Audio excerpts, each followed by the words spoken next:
Darwin का उद्विकासीय सिद्धांत। सामाजिक उद्विकास का सिद्धांत डार्विन के उद्विकासवाद पर आधारित है, अतः डार्विन के उद्विकासीय विचारों को जान लेना आवश्यक है।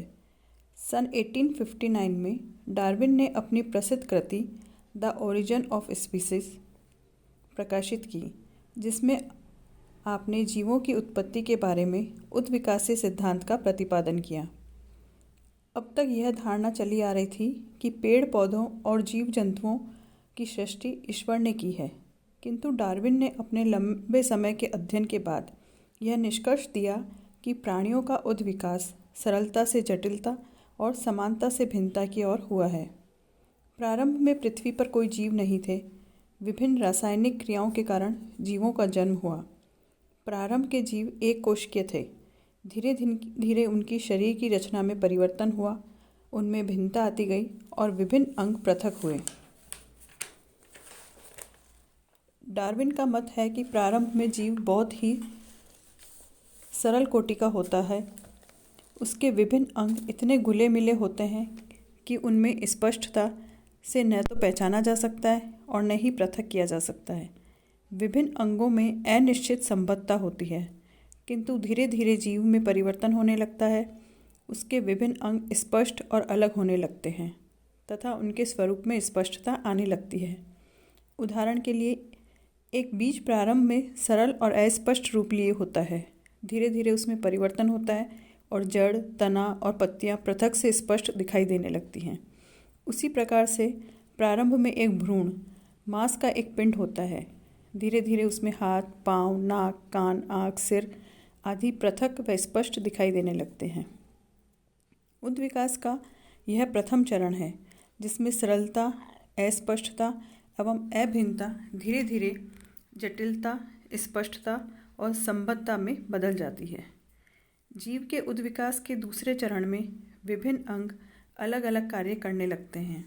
उनमें श्रम विभाजन पैदा हो जाता है, जैसे जड़ें भोजन प्राप्त करने, तना पेड़ को खड़ा रखने और पत्तियां हवा और धूप ग्रहण करने का कार्य करती हैं। प्राणियों के विभिन्न अंग भी, जैसे हाथ, पाँव, नाक, कान, आँख, अपने अपने निर्धारित कार्य करने लगते हैं। अंगों के पृथक व स्पष्ट होने पर भी उनमें परस्पर निर्भरता और संबद्धता बनी रहती है। एक अंग पर पड़ने वाला प्रभाव दूसरे को भी प्रभावित करता है। जैसे पेट खराब होने पर उसका असर दूसरे अंगों पर भी पड़ता है। उद्विकास की यह प्रक्रिया निरंतर एवं धीमी गति से विभिन्न चरणों में होती है, अतः नया रूप सामने आने पर ही परिवर्तन ज्ञात हो पाता है। उद्विकास के दौरान वस्तु के आंतरिक गुणों में भी परिवर्तन आ जाता है। सामाजिक उद्विकास या सामाजिक डार्विनवाद। डार्विन के उद्विकासीय सिद्धांत को समाज पर लागू करने का श्रेय अंग्रेज समाजशास्त्री हर्बर्ट स्पेंसर को है। उन्होंने अपनी पुस्तक प्रिंसिपल्स ऑफ सोशियोलॉजी में समाज और सावयव में सदृश्यता स्थापित कर सामाजिक उद्विकास की अवधारणा का निरूपण किया। स्पेंसर का मत है कि जिस प्रकार से जीवों का विकास समानता व भिन्नता से सरलता से जटिलता की ओर हुआ है, उसी प्रकार से समाज का विकास भी सरलता से व समानता से जटिलता और भिन्नता की ओर हुआ है। प्रारंभिक समाजों में विभिन्न अंग अस्पष्ट थे और उनके कार्य घुले मिले हुए। यह स्थिति अनिश्चितता की थी, किंतु धीरे धीरे समाज में परिवर्तन हुआ। समाज के विभिन्न संगठन एवं संस्थाएं पृथक पृथक दिखाई देने लगी। उनके कार्य विभाजन हुआ और विशेषीकरण पनपा। उदाहरण के लिए, प्रारंभ में सामाजिक, आर्थिक, धार्मिक, राजनीतिक एवं सांस्कृतिक कार्य किसी एक ही संगठन व संस्था में से क्रमबद्ध थे। धीरे धीरे इन कार्यों को करने वाले अलग अलग संगठन और संस्थाएं बनी। उनमें समाज में जटिलता व भिन्नता में वृद्धि हुई।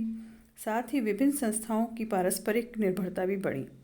स्पेंसर लिखते हैं, प्रारंभ में कोई भी सामाजिक संगठन अस्पष्ट होता है। धीरे धीरे उसमें विकास अधिक स्पष्ट होता चला जाता है। प्रथाओं में स्थायित्व आने लगता है, कानून का रूप धारण कर लेता है।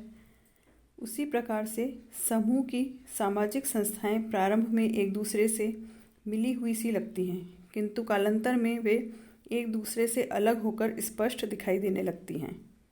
आदिम समाजों में विभिन्न संस्थाओं का अभाव दिखाई देता है और उनमें प्रकार्यात्मक विभेदीकरण भी नहीं होता है। किंतु जब नवीन परिवर्तनों के कारण उनमें श्रम विभाजन और विभेदीकरण पनपता है तो वह औद्योगिक एवं जटिल समाज में परिवर्तित हो जाता है, जिसमें अनेक भिन्नताएं पैदा हो जाती हैं। किंतु जटिल समाज की विभिन्न संस्थाओं और संगठनों में पारस्परिक निर्भरता भी पाई जाती है, क्योंकि एक संगठन एक ही प्रकार का कार्य करता है, अतः अन्य कार्यों के लिए उसे दूसरे संगठनों पर निर्भर होना पड़ता है। उद्विकास की यह प्रक्रिया धार्मिक, आर्थिक, राजनीतिक, पारिवारिक, सामाजिक और सांस्कृतिक सभी क्षेत्रों में दिखाई देती है।